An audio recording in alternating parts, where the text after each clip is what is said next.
Yo, what's up, everybody? I'm Marcus. I'm Ryan. And together, we are the Northwest Sports Fanatics. Back at you with a new video. The best time of the year, AFC Championship game. The Jags from Jacksonville versus the New England Patriots. We're here to give you guys a AFC Championship playoff prediction. And preview. And also some things to watch, our X factors towards the game.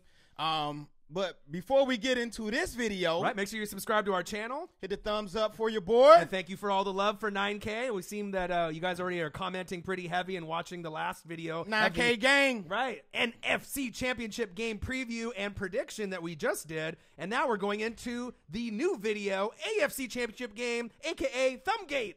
Uh-oh, Thumbgate. That's the new name for it? I don't know. Tom Brady and the Thumbgate. What's going on? All right, so before we get into this, I just want to give a quick shout-out to Mr. Jordan Musselman. Yep. I appreciate you, 9K gang. We lit over here. Yep. And also, Draysta Lopez. Yeah, the Jags fan. Jags fans. She said, I've been a fan. I believe it's a girl, right? Yeah. So I believe they've been a fan since 6K. Hey, so, I appreciate it, man. If you've been a fan since 1 subscriber, right, 9K, 10K, I appreciate y'all, man. And like I said, man, this for us. This for us fans. Right, that's why we do it. Yeah. So we want y'all to all join in, comment below, let us know what's going on. Yeah. So let's start off with the New England Patriots and this whole Thumbgate situation. That's what I was about to say. Did you really say Thumbgate? Thumbgate. That's what it is? That's the word on the streets? That's the word on the streets is what they've been saying. So the Pats defeated the Titans 35-14. Pretty handling. The defense actually had a pass rush in that game. I know. Was it 8 sacks? They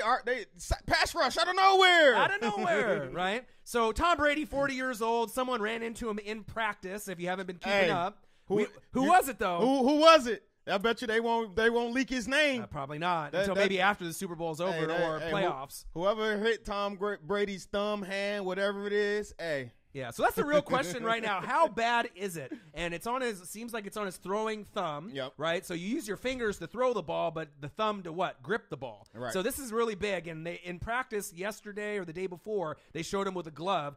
Brady doesn't wear a glove. So I think he had it wrapped up and then maybe a glove over it. Was icing it or something like that? Yeah, and then I saw a picture of his thumb out of the glove, and it's not on the tip, but like in the middle of his thumb. Right. There's some type of bruising or something that's going on. So, I mean, he's got a couple more days, before, but that's another motivation for this Tom Brady mystique, 40 years old. We need to know what happened, man. How'd your thumb get hurt? And actually, I don't want to know who did it, man. It's best for his safety to keep that name revealed. Right. So I'm not sure if it was a helmet that maybe, as he was throwing the ball, maybe a helmet, maybe he came down on a helmet. Why are you that close to the GOAT, though, man? You know what I mean? You need him healthy. It gives it a little bit more intrigue, and that probably lets Jags fans get a little bit more excited that, that maybe he's not 100%. Not that you don't want to play him at 100%, but if you're trying to win, right, having Brady maybe be 75% instead of 100, that definitely ups the chances of maybe the Jags winning, right? It definitely helps your chance. But going into this game, the man we speaking of, the GOAT, I call him the GOAT. If somebody else better, you let me know. Okay. Tom Brady, 26-9 in playoff games. 7th straight AFC title game.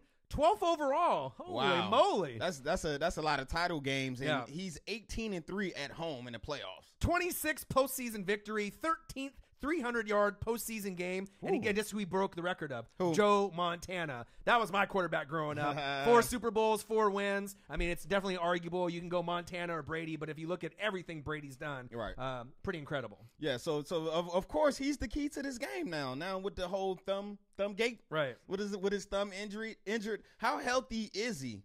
How much is he really going to give you? How far is he going to be able to push the ball down the field? Is he going to dink and doink it throughout the whole game? So that's a huge question mark for me now. All right. I was going to say the 13th 300-yard game wasn't Joe Montana's record, excuse me. The record was the all-time leader with 10 3 TD playoff games. That was Joe Montana's record. But I mean, every record, every stat you put up is pretty much a record for Brady, it seems like. Of course, he's been there forever and ever and ever, and he's still getting it done. One of my X factors, one of my keys to this game is Mr. Dion Lewis. Right, absolutely. Of course, his last 3 games he's gotten going, as I've said if you watch my past Patriot videos, around this time of the year, I don't know what it is. Is it the weather, or is it time for him to go in the booth and put that cape on and transform? But he starts to pick up his play. Week 16 and 17 combined, 50 carries, 222 yards, 2 TDs. Also, 11 receptions, 62 yards with 2 TDs as well. So at the end of the year, his production always seems to pick up. And then he carried that over to the game versus the Titans, 15 carries, 62 yards, 9 receptions, 79 yards. And he's going to be key because the Jaguars rank 15th versus running backs going out for passes. Right, not too good. So they're going to have to definitely clean that up with Doug Marrone and his staff. Just going back to the Patriots real quick, they're seeking their 6th Super Bowl win for Tom Brady in the Belichick era, right? So this will be their 8th Super Bowl appearance. They're 3-3 in their last 6 AFC Championship games. Wow. So there is wiggle room. Yeah, it's not I like know that. Right. It's not like, but if you look at the teams that have that they played, maybe Ravens, Steelers. So there's been some pretty good teams that have been Broncos, right, with Peyton Manning. So there's been teams that have been able to do it. But there's a lot of keys really in the game. One of the big ones for me is going to be Gronk, right? They're going to utilize Gronk versus Miles Jack. Yep. And then obviously the running backs on obviously the Patriots versus whoever's going to be on them. Because Bouye. Jack, Tobin Smith. Right. Because Bouye and Ramsey will maybe eliminate some of the wide receiver play. So maybe Cooks and Hogan and Amendola. Maybe their stats will be a little bit lower, but in this type of game, I really see Gronk and the running backs, James White and Dion Lewis, really exceeding. Yep. And the Patriots kind of have the Jaguars kind of have a problem guarding tight ends and running backs. They do have a problem. Right. They rank 15th covering running backs and 20th covering tight ends. So I expect Gronk to have a Gronk game. As usual, he's going to make his plays. But if you remember the Patriots team towards last year, they had a huge X factor, and his name was Mr. Mitchell. Malcolm Mitchell. He came up with some huge games. Hogan did his thing. They had Edelman healthy last year. He did his thing. But Malcolm Mitchell came up with some huge plays in the playoffs when they needed it. So who's going to be this year's Malcolm Mitchell for the Pats? It's a great question, and it's typically going to be someone that's maybe been overshadowed a little bit. Right. So could it be Brandon Bolden? Could it be? I look at James White. Right. Could it be Dwayne Allen? Dwayne Allen, maybe Philip Dorsett has a game out of nowhere, but I look at it as James White. Like I said earlier, 15 versus receiving running backs. I think Le'Veon gave him a little trouble out the backfield last week. Look at James White, Super Bowl MVP. We all know he's capable, so he should be huge catching the ball out the backfield in this game. Right. Patriots running backs with the collective unit that they have versus Fournette and Yeldon will be really key. Fournette versus the Pats front 7 is really going to be key because Belichick, what is he going to do? He's going to take away your best piece on offense typically, right? Attention to detail, the strength. What is the strength on the Jags offense? Leonard Fournette running that ball. Right, so we'll have to see that O-line play and special teams play, just like in the NFC Championship game, is going to be critical. Yep. But Pats, obviously with their defense, what are they known for? Bend, but don't break. Yep. So if they can give up field goals rather than touchdowns, that kind of obviously leads to W's 9 out of 10 times. But one thing I'm really looking forward to is the pass rush of the Jags versus the Pats O-line, right? And then the pass rush of the Pats and the Jags O-line. Right. So who's going to get in the trenches? In the trenches. Whose O-line is going to be able to hold up and whose pass rush? Because obviously we know the Jags pass rush is better. Right. They got the number 1 defense, right?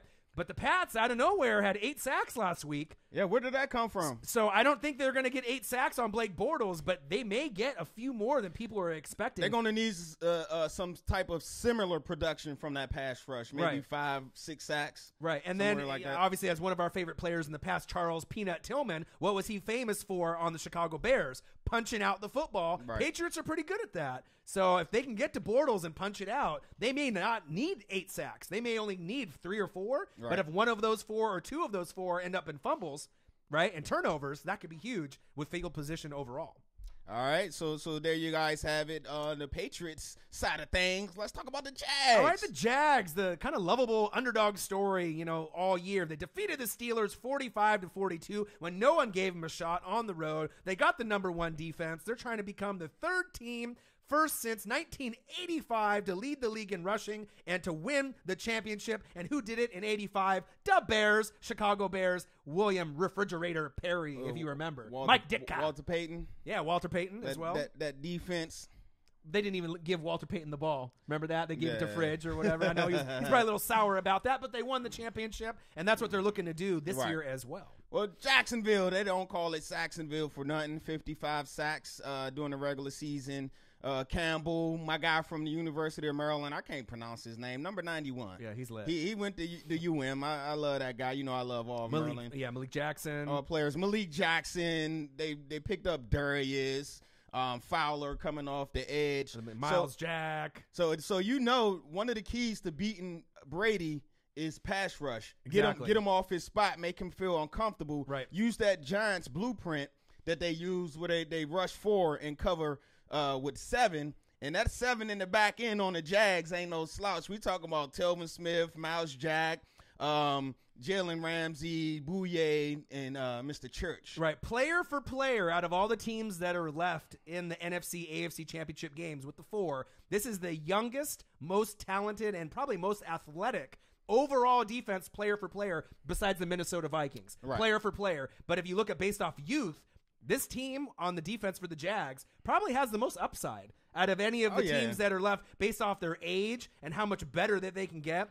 And like I said, when Calais Campbell and Bouye came over, I knew that those were going to be huge pieces, obviously adding to the already decent defense that they had. Mm-hmm. Now they're elite, and now we just got to see what they're going to be able to do with it. Now check it out. The Jags pass defense, when cornerbacks, Bouye or Ramsey, are near a defender, 52.1 is what I imagine what the QBR is maybe for the other quarterback. That's number 1 in the NFL. So they're going to be able to eliminate a lot of those, maybe not the dink and doink passes for screen passes, but if you're going to be running, slants or 10-yard outs, they're going to be right there. Oh, yeah. And if you test them, they're going to pick it off. They're going to be able to bat it down. They're going to be on those wide receivers, pretty much like white on rice. The thing about their corners is you look at Bouye, he has a 31 passer rating when he's targeted, and he didn't give up a touchdown all year until last week when he gave it up to AB. So ain't no slouch in giving up a touchdown to Antonio Brown, the best receiver in the league. Right. But then when you go to Ramsey's side, it's 63% passer rating, and he's an all-pro. So pick your poison, which side you want to go through. And I do think this guy's going to be huge, Colvin in the slot. And you look at Tom Brady, Gronk, but then you look at his next best weapon that he likes to throw to is who? Amendola, right? Right. And so Colvin in the slot, he's actually had a pretty good year. He's only given up 5 yards per pass that he's allowed this season. So I look at that matchup to be huge as well. Right. And if the Jags take away Amendola, what's the one wide receiver that's been very quiet in these playoffs that might be able to get kind of going? Brandon Cooks. We haven't really been talking about him that much. I know, So if they go deep, they brought this guy obviously in from free agency. We haven't really heard anything. So if Cooks gets in the end zone or makes a couple deep plays, don't be surprised, because they need to utilize him in the offense at some point. And he has been really quiet out of all the wide receivers. And you know how Belichick likes to do it. The thing I noticed, obviously, in the last game for the Jags, what does Bortles like to run when he's effective? Play action and bootleg action. Right? And if he can actually get some protection up front from that O-line, Belichick knows it's coming. He's well prepared. But if they can line up certain players and certain formations and get a couple first downs, and Jags scoring first is going to be critical. If they win the toss, and they have to score first, because when the Jags have the lead, I believe Bortles is pretty good. Bortles' QBR when they have the lead is like 100, right? He's top 5 in the league. Top 5 in the league. But when you're down, his QBR is like 50. Yeah. So there's a huge difference there. So if they can score early and often, maybe not as much as they did against the Steelers, 21-0, but if they can get out to maybe a 10-0 lead, 13-0 lead, 14-0 lead, that's going to be real critical for them to hang on and try to win this game. Yeah, man, and also on the offensive side of the ball, Fournette, you're going to have to do what you do. I think the Patriots' defense is ranked 20th versus the run. So that's So 15th against tight ends and 20th against the run. That's not, and then that's their strength for the Patriots. Gronk, the best tight end in football, and James White and Dion Lewis at the running backs. When they can dink and doink, they can hand the ball off. They can do a screen pass. They can do little slants. That's going to be their main key. Yeah, that's definitely going to be a key. But I look at the receiving core for the Jaguars: Hearns, Marquise Lee, Westbrook, Cole. One of these guys are going to have a out-of-body experience. One of these guys is going to me, I think they're going to have to go for maybe 5 for like 100 and a touchdown. One of these guys is going to have to step up and play big to test that Pat secondary.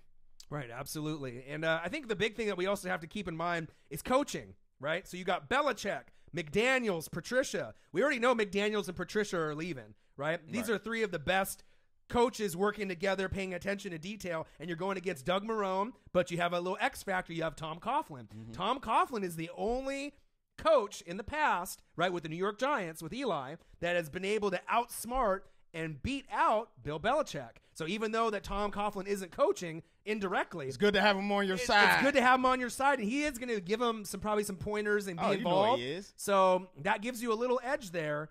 But like I said, being at home, and the Patriots, when they play at home, it's very hard to beat them. You're going to have to get the lead early, and you're going to have to get pressure on Brady. I would say you're probably going to need at least a minimum of 4 sacks, probably somewhere between 4 and 7, if you really want to establish yourself and try to get that W. And you're going to have pretty good weather there as well, just like the Eagles game, man. Right. I'm like, man, I'm from the East Coast. I don't remember weather being like this. 40 degrees. Is that what it's going to be there, the weather? 40 degrees, cloudy and dry, 6-mile-an-hour wind. Okay. Wow, that's great weather for New England in the winter. All right, so we got all the breakdowns for the Pats, the Jags, some keys, Thumbgate, all of it, Tom Brady. All right, so let's go to some predictions. You want to go first? Yeah, I'll go with my predictions. Okay. Because of the unknown and the uncertainty, it kind of took an effect in my decision on who I picked to win. Okay. I love the underdog. I love the underdog story. So with that being said, they've been asking to put some respect on their name all year long. So I'm going with the Jags. I think the Jags defense is going to be able to get it done. We don't know what's up with Tom Brady's finger. Is it fake? Is it not the Thumbgate? Whatever is wrong with him. Right. But I'm picking the Jags, man. 28-24 for the young guns to pull an upset and the underdogs to meet the Eagles in the Super Bowl. All right. So for me, I always have the kind of philosophy is defense wins championships. Right. But if it's against the Patriots, that goes totally out the window.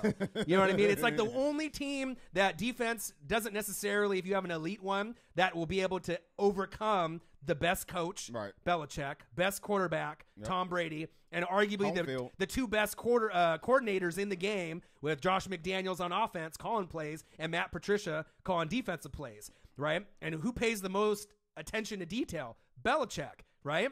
So with me, I love both of these teams, right? I love the underdog scenario as well. But since Tom Brady is at home, right, I feel that the thumb is banged up. But I think, though, originally I thought the Patriots would be able to score somewhere in the 30 to 39 range. Yep. But with this thumb, we don't really know how it is. I feel the game is going to be lower scoring, okay? So since the game is at home and how everything is, I feel the Patriots are going to get 3 TDs, right? 2 field goals. Gronk is going to get in the end zone once or twice.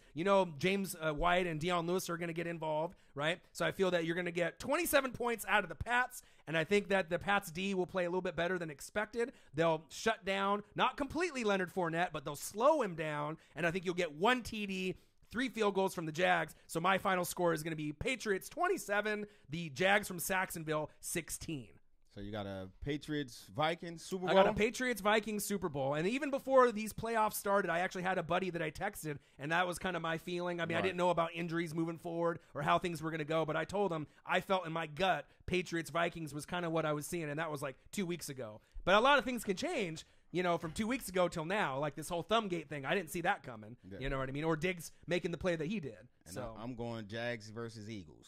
Jags versus Eagles. You know what? Either matchup that happens – right, out of any of the teams, it's going to be an incredible NFC, AFC championship game and Super Bowl. But I do think that this game could get out of hand, especially if the Patriots score early. Because like you said, when they score early and then Bortles is down, his QBR isn't as good because they're going to be forcing things. So we'll have to wait and see on how it all plays out. All right, so there you guys have it, our AFC Championship game prediction and preview. Yeah, make sure you subscribe to our channel. Hit the thumbs up on this video for your boy. And comment below who you think is going to win in the game and the score that you guys think the overall outcome will be. Yes, sir. Comment below who you think is going to win, and also your X factor in this game. Comment below. Yeah, X factor for the Pats and X factor for the Jags. And I'll be in the comments chirping at y'all. We're going to have some great talks. Absolutely. That's what fanatics do. Yep. All right. So we'll be back at you real soon with a new video. Yeah, absolutely. I'm Marcus. This is my guy, Ryan. Only got one question for you. Who you know talk sports like us? Northwest Sports Fanatics.